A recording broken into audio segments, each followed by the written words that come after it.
Hi everyone, thank you so much for joining us today. We're here with three lovely ladies from the 35 under 35 edition to talk about launching a product or brand during the pandemic. The session is powered by NESCAFÉ Gold. But before we get started, let me introduce the lovely ladies I have here. First is Shahani Rasaputra, founded justgoodness.co in 2017, an e-commerce marketplace that offers a complete range of organic, natural, and chemical-free products. Her platform supports more than 80 local cottage industries, startups, and SMEs. Nadiya Fernando is the founder of You by the Wax Museum Salon. She is a hair and makeup artist, a permanent makeup artist, and a stylist. Then we have Lonali, Rodrigo. She is the founder and lead designer of the disruptive fashion brand House of Lonali. She's also a visiting lecturer at AOD, and in 2017, she was one of the speakers of TEDx Colombo. Thank you so much for being here, ladies, and taking the time and sharing your insights with our audience. It's so great to have you. Let's dive right in. My first question to the three of you is, what do you think are important factors to consider when you're launching a new brand or product right now in this current circumstance? I think you have to really understand what consumer needs, what value you can create for the right need, and then you also have to have incorporate the cost that comes with the supply chain. You have to make sure that everybody, it's a survival. It's not cutting anything, but you survive the whole supply chain, and then it's a whole chain. Consumer also we have to think of. So think of a survival of the whole value chain, incorporate the needs, and create some new product. And again, a new product doesn't mean why you are doing the new product. It doesn't have to have some kind of a reason why you are creating new product. So I think you need to really look at what you have. In our case especially, we looked at what we have. Otherwise, just putting out something at this point doesn't make really sense. So I think you need to really consider those points. Okay. So for me, it's understanding the pandemic, because in our generation we haven't been through one. Pandemics are not something that the world hasn't faced throughout the years, so we can take some we can be educated by its history, and it's understanding what a pandemic is, what it's going to do to our economy, and how it's going to affect our businesses, and to make the best assumptions possible and to implement that into our businesses, and if you're launching a product, to implement that into that product launch. Okay. So in my opinion, I would say there needs to be a serious element of responsibility taken when you're launching a product in the middle of a health-related massive, pandemic. And I think that more businesses need to, be more stringent with how their employees are, how their employees are being treated. In terms of deliveries, everyone, working hygienically. I think a real aspect of constant hygiene and, just looking after, making sure that your customers are looked after in the middle of this situation. Apart from that, I think, especially with Just Goodness, it's been very important that we have taken some time to plan what we're going to do in terms of our supply chain. How are we going to get raw materials? There might not be a lockdown right now while we're having this, but let's assume there is one next week or the week after. We need to be prepared. Last time we got caught completely off guard. I think businesses need to be a bit vigilant now, maybe take some extra precautions, plan ahead in the instance that this is going to happen. What is our next steps? What are we going to do? So I think that's going to be really important moving forward, at least for the next year even, that we need to, be prepared.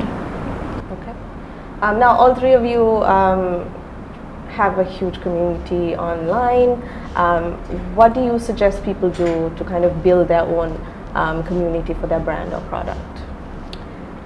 For smaller brands like us, I think this is a good time to build a community or be online on an online platform, basically because a lot of people are already there spending their time, 90% of their time, or maybe double the time you spend before, more than they spend before. So therefore I think it's a good time, but I think what is also important to keep in mind is what content you create, what is how attractive it is, how interesting it is, because you also see these people are online but they're also scrolling, going to the next page, so they're so fast, attention is not there all the time. So how do you keep somebody's attention is very important. So I think it's an amazing time to build a community, tell your story, but also be very careful of how you do it. Okay. So for a business like mine, it's one-on-one, and we are affected very much. The hair and beauty industry is affected immensely in this period with the import bans. Nothing a salon basically uses is made in Sri Lanka. It's all imported. Even shampoos and conditioners literally are on the import ban list. So we are hit, the hair and beauty industry is hit immensely by this pandemic. So our method, or my method rather, is to stay relevant to the client, relevant to my community online. So we do hair and makeup tutorials, answer people's questions, kind of help them with their own self-care, because it's now going to be much more expensive for people to visit a salon to get their day-to-day self-care needs done. So it's more important for me right now to educate them in how they could do it themselves. Okay. Shehani, what are your thoughts? I think building a community is absolutely vital to any business, and I think the reason that Just Goodness has grown and stayed afloat during all of this is because we've been able to build a community of people that believe in what we're doing. I think that one of the ways that you can do that is by telling your story, why you started, and constantly sharing stories of what you're doing and why your business exists. Especially at a time like this, I also feel like it's been important to share what we're going through as a business. I think consumers are more willing to kind of listen right now because there's so much of alone time and there's so much of not being able to go out and socialize. A lot of people on their phones, but I've also noticed that when you scroll on social media, there's constantly a lot of just advertisements, products being thrown at you. But the minute you bring in that human element of just telling your story, saying, hey guys, so it's been so difficult for us, this is what we're going through, thank you so much for supporting us during this time, it's meant so much. Just a small message like that I think goes a long way, and that is, I think, how you build a community. You really get people to understand what you're passionate about and then join you so that they can join your movement that you're trying to create with your business. Now I know there is some people like to think that there is a fine line between how much details you share about your life when you're on social media. Where do you ladies kind of stand on that? Overshare, undershare? How do you find that right balance is probably my question. For me, I suppose I do share quite a bit of my personal life on social media. It's important for me, or I think it's important for me because I'm in that industry of being a stylist, being in beauty, being in hair, and more of a social butterfly. If that's I don't know if that's a concept. So it is kind of important for me, and in my business it's quite important. But however, I do have to understand where to draw that line between oversharing and not sharing enough. Because I have come across a couple of creeps that have like kind of, you know, well, I've been shopping around in a mall and somebody calls me up and says that I can see you in front of this store, and I'm like, okay, time to go home. That does happen. However, I think that is something that I have brought on myself. I can't blame other people for that, but in my business it is important. I also think this is a very subjective question, and it's, you know, to each their own, you know. Like with me, I literally got on Instagram when I opened Just Goodness, so I didn't even know how to use it. I had to like learn from one of my staff members. Like I was just like, highlight, what is that?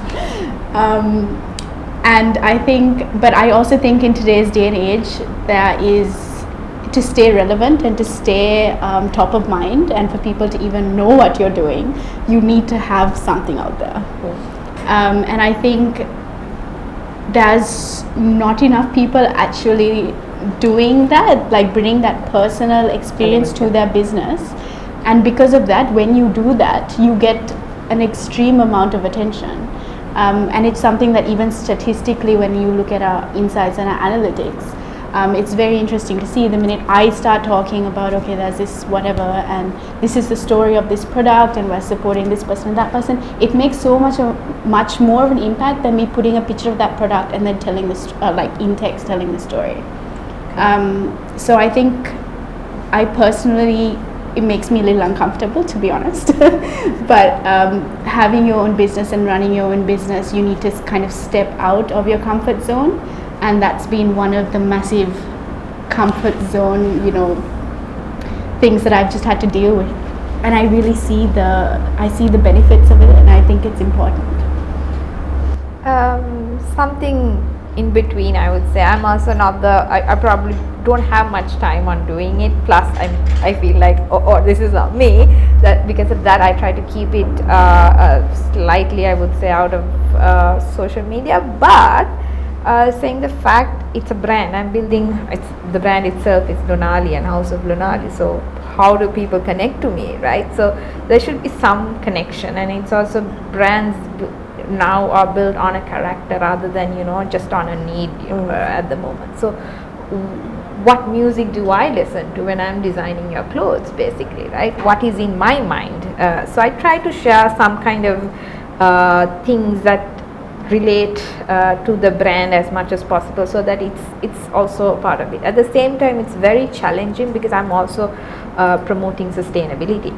So out of the screen, you can't be messing around, basically, right? You're talking about being sustainable, and you can't be going around and doing very unsustainable things. So therefore, I mean, it's about a lot of managing about myself before I put it out there. If I'm saying something, I need to make sure that I stick to that. So it's been very challenging to put completely your personality out there for me, actually. A lot of things for me to really work on before doing that. Okay. Shehani, what are some methods that you use to kind of drive new customers to your platform? With us, I mean, Just Goodness has always been a brand that tells a story.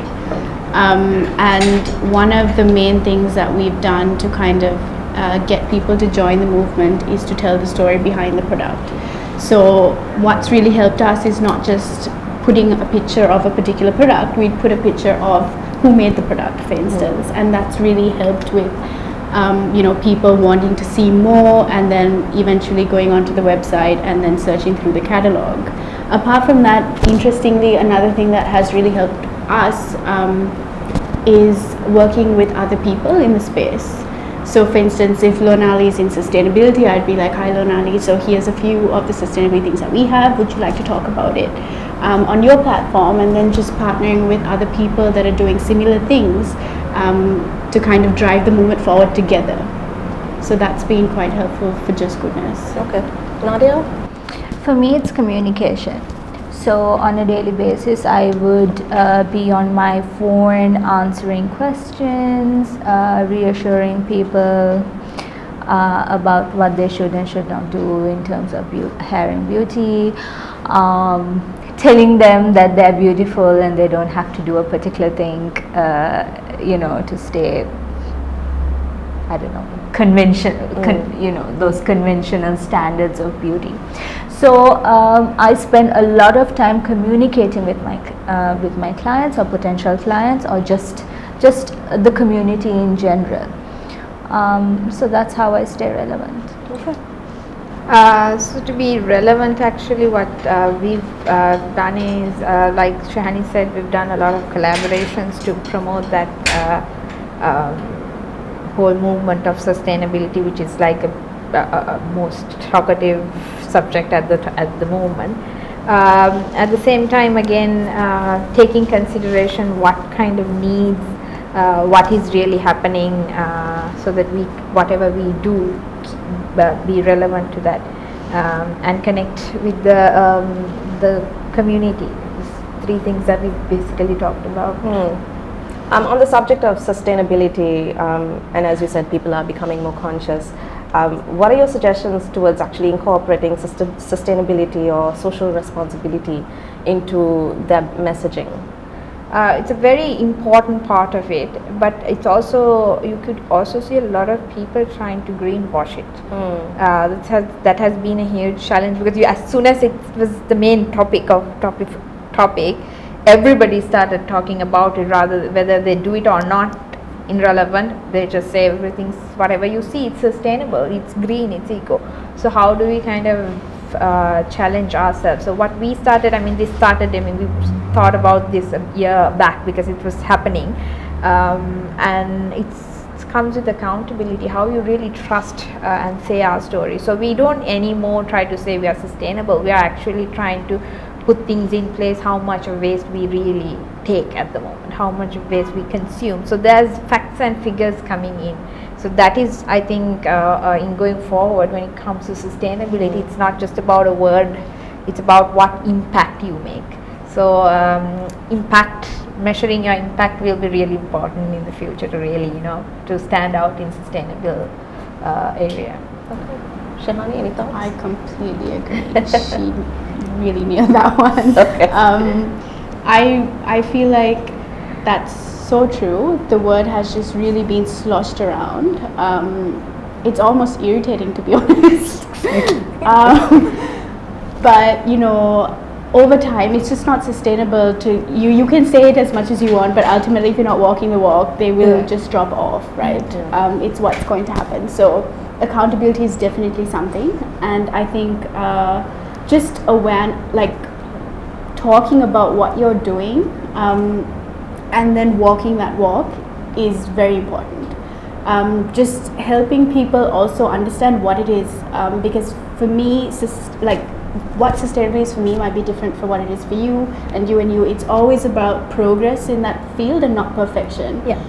So it's always about what can I do, which might not be what she can do, and vice versa.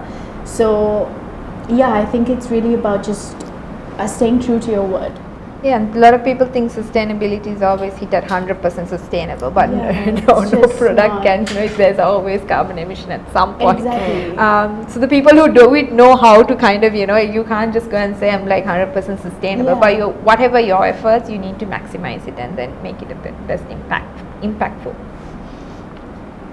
How would you kind of shift the narrative in your messaging towards something that's a little bit more mindful of what's going on right now, and for your customers, basically? Nadiya? Well, shifting the narrative. So basically, we are living at a time right now that I'm sure nobody thought that was going to happen. I remember in March, it was a Sunday, I think. The government said there was going to be a mandatory holiday for that Monday and Tuesday. I can't remember the dates exactly. And I thought, yeah, after these 2 days, everything's going to go back to normal. I didn't know that that Sunday was going to be the last day at my salon. So yes, so things change. Obviously, we haven't lived through. I don't think anybody in my generation has lived through a period like this. However, we are living through a period like this. So the best thing to do is to understand it, try to make the best decisions, be mindful, not to be ashamed. A lot of people are ashamed of having to, close their businesses down, or they feel like failures, or, like basically like they failed. 2 weeks into curfew, when the Cosmopolitan 35 under 35 came out, I felt like a failure. I was looking at this and I felt a little bit ashamed being on this list, because I felt like, oh my God, I am deciding right now to close my salon down, or the physical salon down, because of this pandemic. But then quickly I got back on the horse, decided on different methods to make the business work, cut my overheads, and try to find methods to live my legacy. Okay. Shehani, any thoughts? What was the question? I'm so sorry. How would you shift the narrative towards something that's more mindful of what's going on for your customers? So, one of the things that we did was we realized that there was a lot of pressure on businesses that were functioning, and we saw a lot of businesses, a lot of consumers really tearing down a lot of businesses. And what we thought the need of the hour was to be there in a way where we're letting consumers know that they need to be a little bit more empathetic, letting them know that we're all in this together, that we're struggling as much as they're struggling. And what we did was I put out a video. It was like, I still remember it. I was on the road from 6 in the morning, from packing to dispatching orders, and I took this video at 8 in the night. I was sitting on the floor and I was like, I'm sitting on the floor and I just finished dispatching orders and I'm so exhausted, and I just wanted to say this one thing. And I said, what we really need is we need consumers and people in our community to understand what we're going through right now. It's such a difficult time and we need your support. So please, if your delivery does not come in a day, give it 2 days. Just be there with us and help us through this, and we'll help you through it. And I remember doing that video, and there were so many brands that just messaged me and said someone needed to say this, because I think so many people were just really feeling frustrated, and I completely understand, because just like them, I was feeling the same when I needed overly critical, I suppose. Yes, completely overly critical, which I understand, right? But it was also necessary for us to also say, listen, we understand, but you need to also understand. We're trying our best. Lonali? So for us it was different in so what we did initially was we are good at upcycling and we create products, but we thought we should open it up. It's a concept, it's not my thing that I did or I invented. So this is the perfect time for people to really understand the value of upcycling and do it by themselves. So we immediately started working on, and we also had a lot of waste, because waste was not collecting, they were piling at home. So you have your waste, let's upcycle it. So we started promoting upcycling within the consumers or within our community or the viewers. We had a campaign called Do It Yourself, and then we kind of promoted it, and we had so much. We've even partnered with WHO to do the Vesak lanterns made by themselves. So that was something that we kind of opened out we didn't want to hold on to like this is our thing, this is you need to buy it from us. So kind of change the way we look at upcycling. At the same time, we went into a lot of collaborations. It was hard for us to find raw material. Therefore, we kind of started looking at first initially we looked into the circularity model came into our mind because we were running out of raw material, and we thought, okay, how do we kind of figure out? So because of that, we thought, okay, there's so much of clothes in our cupboards, and how do we kind of dispose it, use it, how long do we keep it, do we wear it? So all the information, I just did it by my own, taking my cupboard out and thinking, okay, what do I have? So what I figured out was, okay, there's so much that we already have. So our model was based on pre-consumer waste, but we also kind of moved into looking at post-consumer waste as another option, because at the situation we couldn't find raw material. At the same time, there's a whole bunch of other collaborations came in, because we had our waste, which was tiny little bit of waste, which we worked with small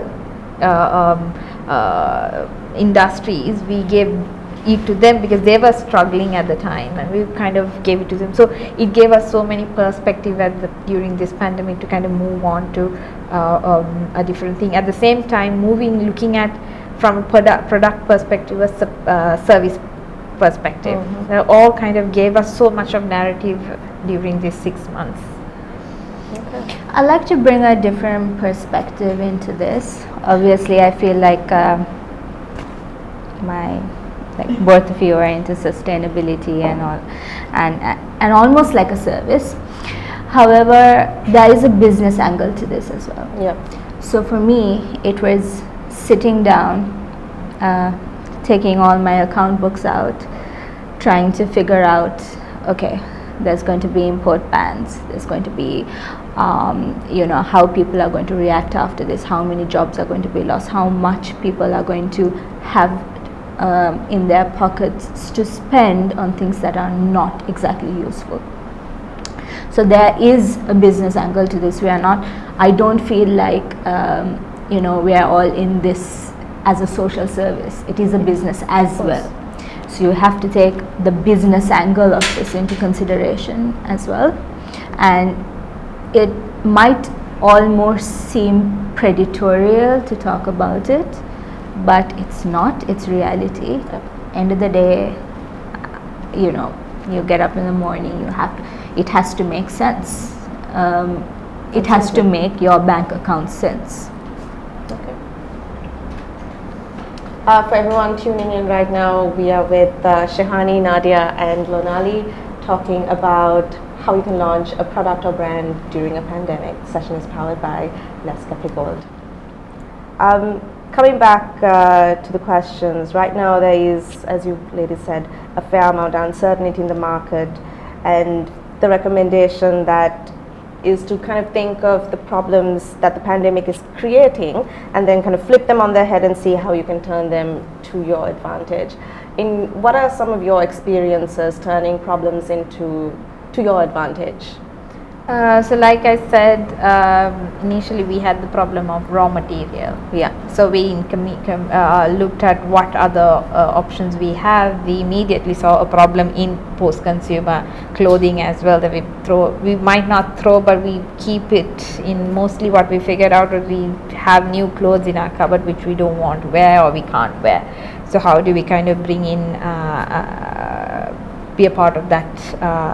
Then we also figured out product is not what is key, the service is also the key. So we converted our product into sort of an upcycling service. And what else? You want to go?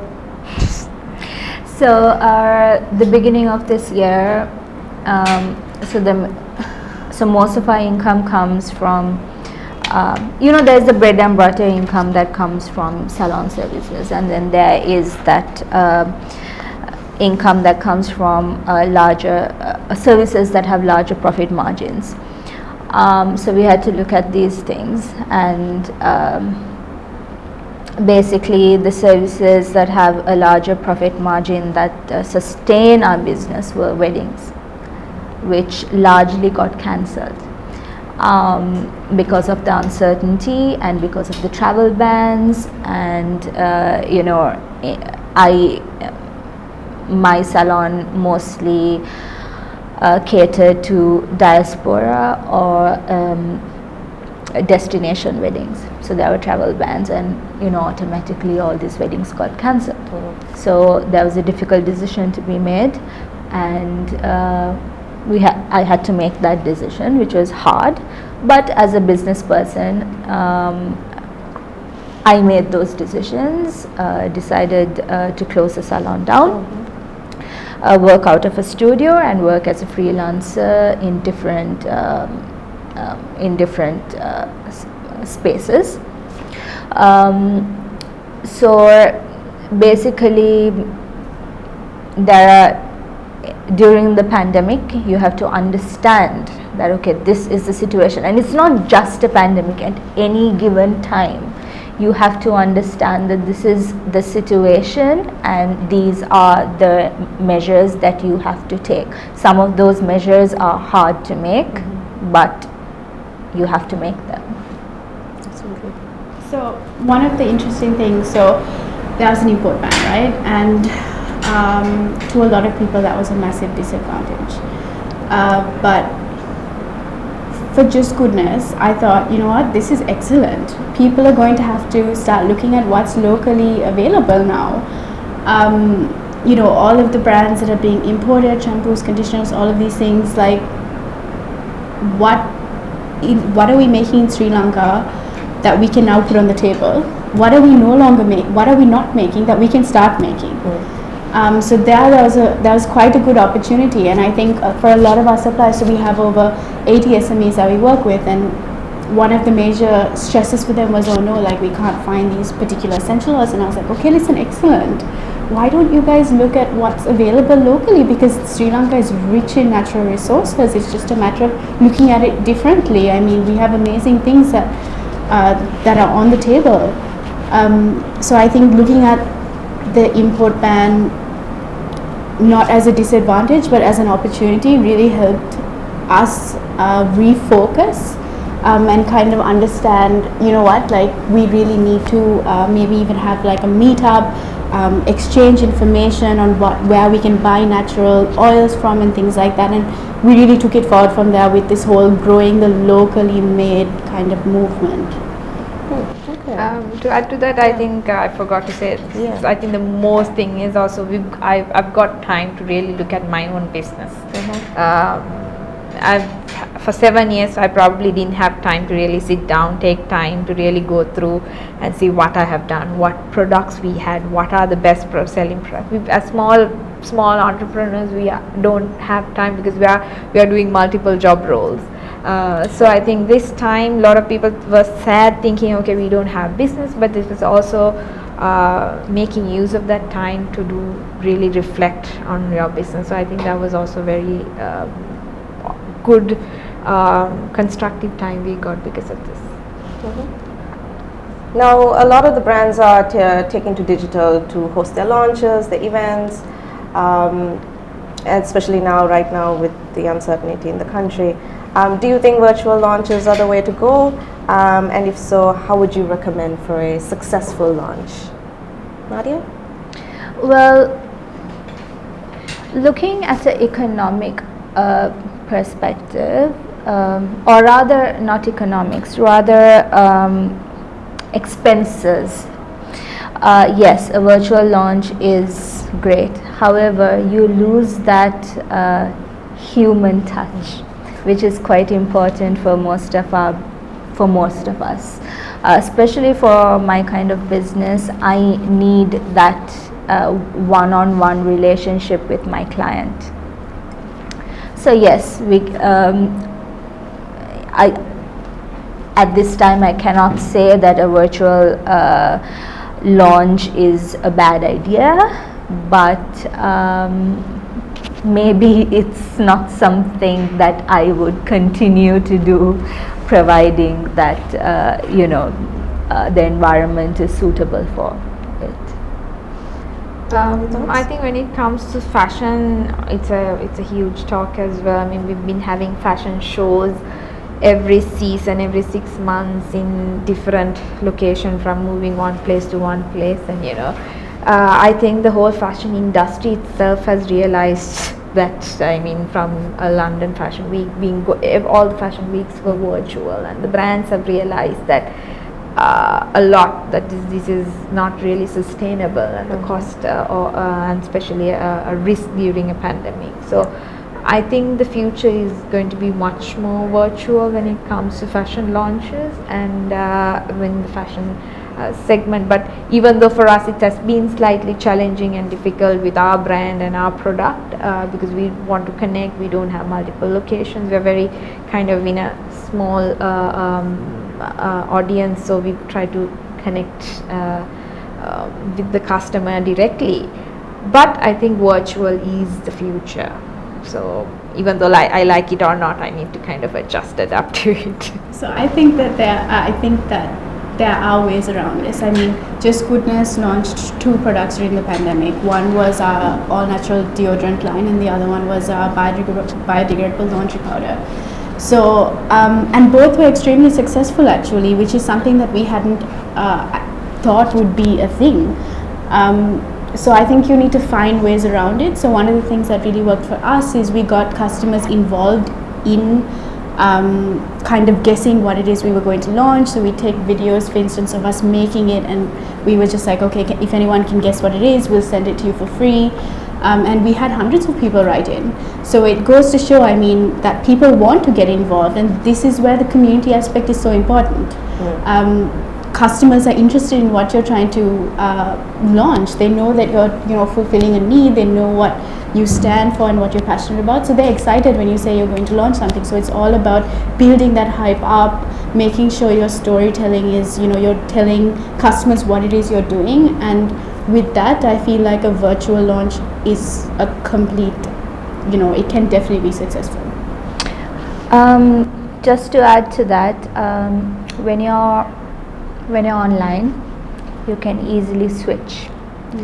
So when you're launching something virtual, you're doing something virtual, or you want the attention of a community virtually, you have to have a different approach to it, because when you bring a client or a customer into your space and you're saying something to them, they have no choice but to listen to it.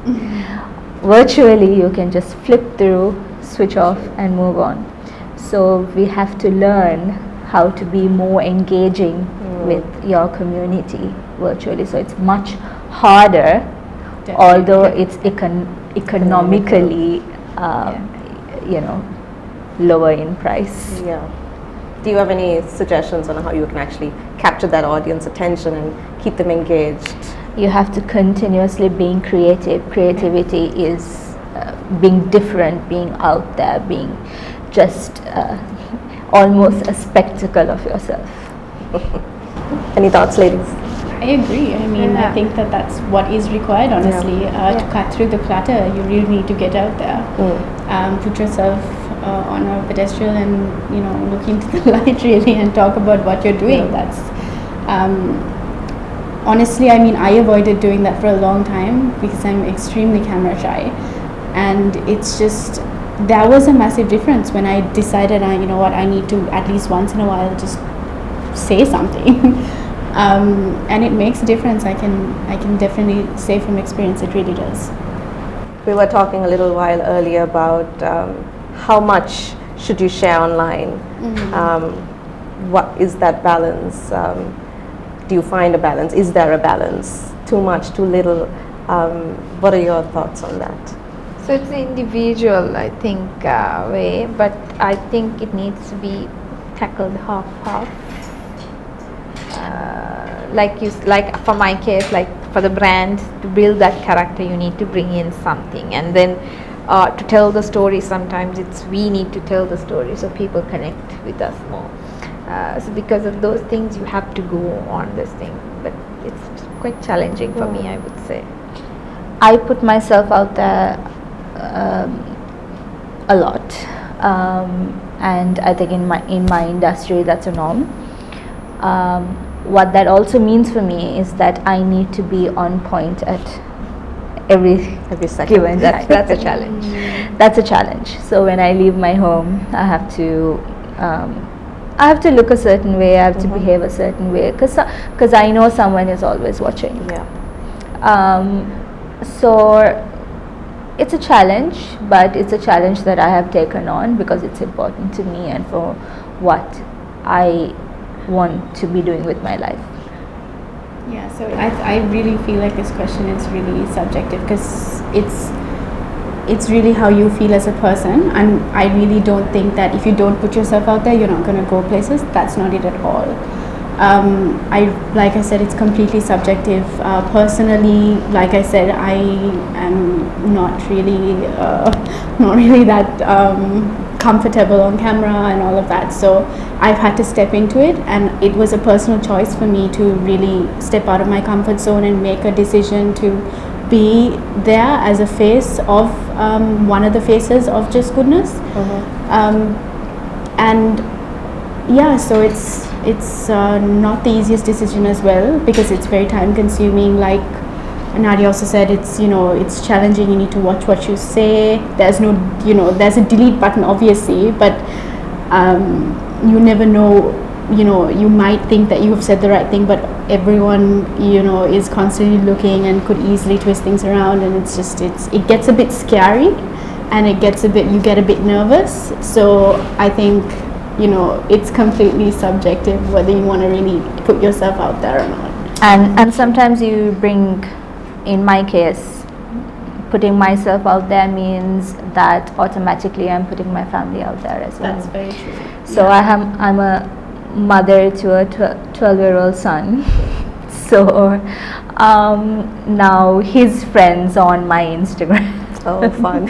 So whatever I put out there, the information goes directly to him, and then sometimes he gets a little bit offended, or I have to now take into account his feelings and my husband's feelings, and things like that. And it's a fine line. It's hard to say, okay, I'm looking at a post right now, do I post this, how do I post this, what caption do I use? Those are all things that you have to take into consideration at that time. It's hard to put a rule on it. Yeah, that's actually so real. That's honestly exactly what it is. Because even personally, like when I started getting out there, my husband was just like, what's happening? Because my son Aryan is like basically my entire inspiration with why I started Just Goodness, right? So I would bring him in and be like, this is my inspiration, this is why I started, it's all for him. And then there would be internal conversations about do you really want to do this, do you feel comfortable having his face out there for thousands of people to see? It's a real thing. It's not just a professional decision, it's also a very personal decision. Understood. What are some areas that often get neglected or slip your mind when you're launching a new brand or product? Especially during this pandemic, what we need to really think is we've done our research, or we've analyzed everything before a pandemic. So when you're launching the product during a pandemic, whether those facts, figures you have, whether they're relevant at the moment. So we forget to we're on that mindset of, okay, even when we were planning to launch our kids collection in April, but we've launched it in September, but we went through the whole collection and thought, what is the concept? Then only we figured out the circularity is a part of it, and then this is why we changed how we our process. So we immediately took all the learnings during the pandemic and started applying. Okay, we should introduce a circularity. This is the time for us to do that. What can we do? We can upcycle it back because we are running out of resources. Sometimes we might not have resources, so this is an opportunity that we get our own resources back into our supply chain to work out something. So we kind of thought about it. Before we didn't have that kind of data.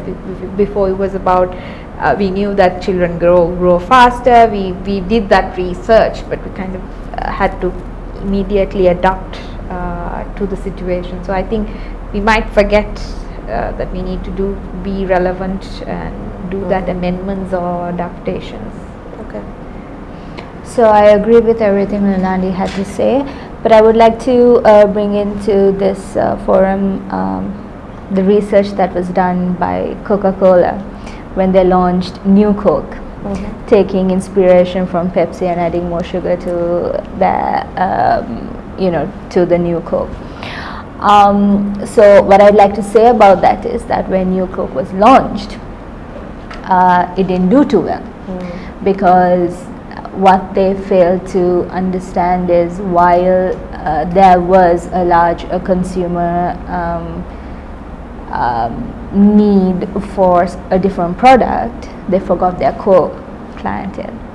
So that is something that we should not forget, even during a different situation. We still have every business has a core clientele. Maybe it's a smaller clientele than a larger reach, but we must not forget them. So even if you have to go out of your way to accommodate them, you should still accommodate them, because they were there from the beginning of, for a while, because that kind of loyalty is extremely very important to a business.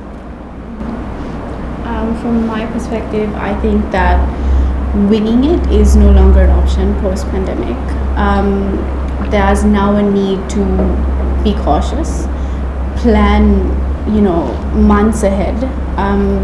Why this is relevant with launching a new product, which is something that we personally went through, is we didn't realize that all of a sudden there would be no way to get more raw materials. So if we launch the product, sold out, how are we going to make more? Not only were there no raw materials, what about the packaging? Obviously we're not going to put it in plastic. Glass was the only option. Manufacturers are closed. What are we going to do? So this was, these were things that we actually went through, and it was a learning experience for us. So for businesses that are trying to launch right now or launch a product right now, it's extremely important that they take into consideration, because in the middle of trying to launch something, it's so just like stressful, and you don't really think ahead too much. You're fixated on the event that you forget what's going to happen after the event. So I think that post-event is something that is easily missed out on, and because of this crisis right now, it's more important right now, maybe even more than the actual event, because how are you going to get things out to your customer? How are you going to get raw materials, packaging, all of those things? So you need to plan ahead. Like we literally would call our suppliers and say, okay, how much of raw material do you have? How many months worth of raw material? Like it's to that extent that you need to now plan things. True. On a similar note, like what are some of your, like one of the questions we get a lot is how do you manage your budget? How do you manage your finances? Generally speaking, but especially now during this pandemic, what are your tips, suggestions? So I think one good learning actually we had was planning for 10 years. I don't know how far that is relevant anymore. A lot of people even plan 5 years. I don't know whether that's even relevant. So I think what is most important is to think of very short period, take a short period and try to manage your finance. I mean, there's so many big businesses who couldn't pay a salary for a month, right? So do you want to head there, or whether you want to kind of have a sustainable or survival for everyone? Support your workers, you stay somehow, your sustainability of the business, right? Rather than the sustainability of eco-friendly sustainability of your business. So I think what is important is when you come to cash and finance, you should have some reserves or way of your resilience basically. You have to survive for next 3 to 6 to 1 year. That 1 year will be the best. So imagine your sales are zero. How do you run your business? If you can think financially, I mean it's a hard one for everyone to kind of think. That is I think very important learning for me to kind of look into our finance also. For me, it was cutting all overheads that were unnecessary, finding alternative ways to still run your business, and obviously supporting my employees as much as I can. However, if that was an impossibility, then making the very difficult decision of letting them go. Again, I hope I don't sound very predatory right now. However, as much as you're trying to do something that is helpful to the community, you're also running a business, and sometimes you have to make extremely very difficult decisions, and I think it takes a strong person to make those decisions. Thoughts, Shehani? So with finances, it's always been prioritizing. I feel like that's been the most important thing for us. And I think what Lonali said about reserves is one thing that I've been doing for the last not that long actually. As soon as the pandemic hit, we opened, actually post-pandemic, after the curfew lifted, we opened another bank account. And I've literally just been dividing, cash flow into one account, running expenses into one account, and just forgetting there was another account. Because in the situation that something bad would happen again, then I want to make sure that, we're going to be okay. So being able to have a secondary account where I'm not going to see that cash and then be like, let me run an advertisement with this cash. Just forget about it, it's somewhere else. Out of sight, out of mind, and just having another account for just running has been really helpful for me, alongside prioritizing. One of our viewers had a question. Deanna, is experience a must before starting your own business? Definitely not, I would say. No, not even just a business. If you take Just Goodness in the sustainably eco-friendly space, before I opened this company, I was just like, I did nothing, no, I did not care. There was no inspiration, no passion for that at all. It took an event of me having my son to really get into this space. And I don't have an environmental degree, I don't have like a sustainability certificate, I just have passion, and I think that's all it takes really. I don't think experience is mandatory. I think as you go, you learn.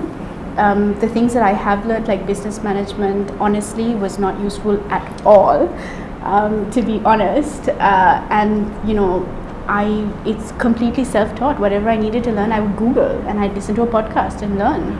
And that's what I've done. It hasn't been experience at all in my case. Anything different for you, Nadiya? Well, I can't disagree with what's been said. However, for me, experience has been everything. Managing a business, education, because I started my journey with a degree in law and management, so that really helped me. I did a wide variety of units, which was from basically units in law to units in management to business to accounting to even social sciences and psychology. All of that has helped me in running my business, making decisions for my business, and in general just living my life. So maybe it's not mandatory, but it is definitely helpful. Yeah, it is not a must, not mandatory, but when a lot of people say it's our passion, right? This is what I want to do. but to figure out what you want to do in life, figure out this is your passion. I think somewhat experience has helped. Because of my experience, I've realized that I like this. This is what my interest is, or this is what I want to do, kind of feeling, right? So I think experience matters to some extent, but it's not a must. It depends on each one. So it can somebody can click because of the experience, or somebody something else, some idea or something suddenly. Throughout the running the business, obviously experience somewhat, because coming from design background, running a business, obviously experience is what kind of everyday work kind of helped me to kind of polish. So I suppose that word experience in itself is a very subjective word. For example, in your case, having your baby and experiencing what you had to go through with him, and what you want for him, or what you want for his future, that in itself is experience. Yeah. Well, So in that case, so it's a very it's subjective. very the way people say experience, it's not just an education or your work experience. I wouldn't say it's not an experience. Thank you for that. One other question we have from Shireen is, do I need to register my brand name before starting manufacturing or production, and how complicated is the registration process in Sri Lanka? So I think you have to register not the brand name. Before registering a brand name, you have to register a company. There are different ways of forming. Maybe it's a sole enterprise or a private entity. Different ways, which can be done online at the moment. And then if it's a brand name that you are very confident of, I mean, I won't say don't get into a brand and a logo immediately, because you want to develop and you will take some time to understand. So you think this is the best logo you have, but you figure out, oh my god, that's like a bit too childish when you start. And so I think a brand and a trademark should be registered under the trademark guidelines. That's international and the local authorities there. So I think that's a secondary step. But before that, I think starting your own business, registering your business is quite important. It gives a little bit of recognition as. That's true. Yeah. More trust with suppliers, with customers. Overall. Got it. This is an interesting one from Tilakshi. How do you overcome negative feedback? Nadiya? Well, any feedback, you have to take it into account. It doesn't matter if it's negative, positive, completely way out there, whatever it is, you have to take it into account. And then you have to think about it, decide for yourself whether this is relevant to you, whether the person who is giving you this feedback has a point. And then decide for yourself whether you're going to take this into consideration or you're going to put it aside. That's how I would I react to anything that is said to me. I think keeping emotion away from feedback is a very important thing, because the minute you are emotional about something that someone has said to you, and if it's extremely negative, then you are basically denying yourself the opportunity to learn from it and grow from it. Absolutely. I think not taking it personally would be a good first step. And maybe if you're feeling a little overwhelmed and you're feeling upset and hurt by it, maybe just leaving it alone for a little while until you feel a little bit more ready to look at it again. Because I mean, we've got tons of, I would say, constructive criticism. Yeah. That is the word I would say, because it's useful. It's useful. Even if, obviously you need to assess whether the person that told you is telling you with the right intentions. That's obviously very important.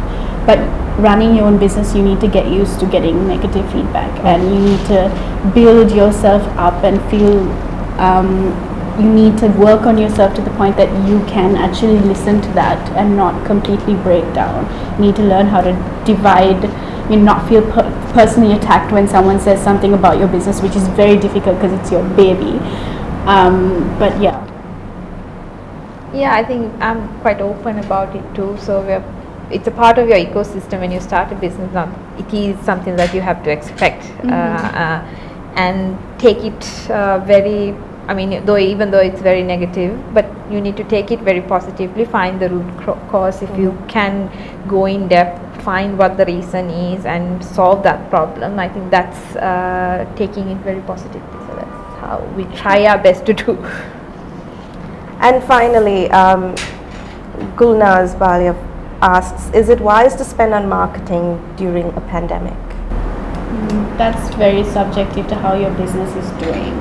Obviously, you don't want to be throwing tons of ad money into the business when your cash flow is not great.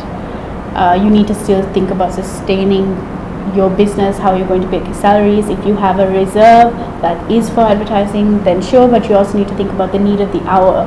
For instance, if there's a health risk and you're trying to advertise pillows, maybe, think about the relevance of what you're trying to advertise. I think also matters in the middle of something like this.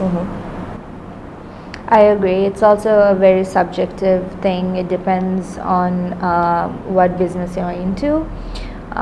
Some business models do need to spend money on marketing.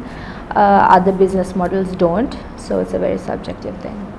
For us also, it's initially during the pandemic, we immediately cut down our marketing because digitally, if the shop is closed, how much we market doesn't mean anything. It doesn't mean anything for us. So instead, we thought of going organic and going to a larger crowd with different kind of campaigns. So it doesn't have to always be paid, but you can tell the story in a sort of organic manner. I think the pandemic was all about organic marketing, and that's what we've heard about and read a lot of articles on organic growth actually. Yeah, and I think the go-to shouldn't necessarily always be just putting money into advertising. That seems to be the go-to that a lot of people just, say it's not great, let me pay for some ads. But I think that there's definitely lots of ways that are very useful that can contribute positively to sales, and it doesn't need to be like, you could be at influencer marketing. You could literally there's tons of free Facebook groups that you can post on, speak to friends and family, send out WhatsApp newsletters to your customer base that could possibly share it, discount codes, all kinds of things and all these things are free. Yeah, it becomes to a point, what is the return of that cost? Exactly. So you can get better returns with different methods rather than just paying for ads which just maybe have likes. The next day the likes are also reducing. So you kind of can concentrate on good quality content rather than trying to pay and get things. Great. Thank you so much. I think we're at the end of session. Thank you for everyone who tuned in today, and thank you Shehani, Nadiya and Lonali for sharing all your insights and experiences with our audience. And thank you to our sponsor, NESCAFÉ Gold. Well, we'll see you next week. Bye.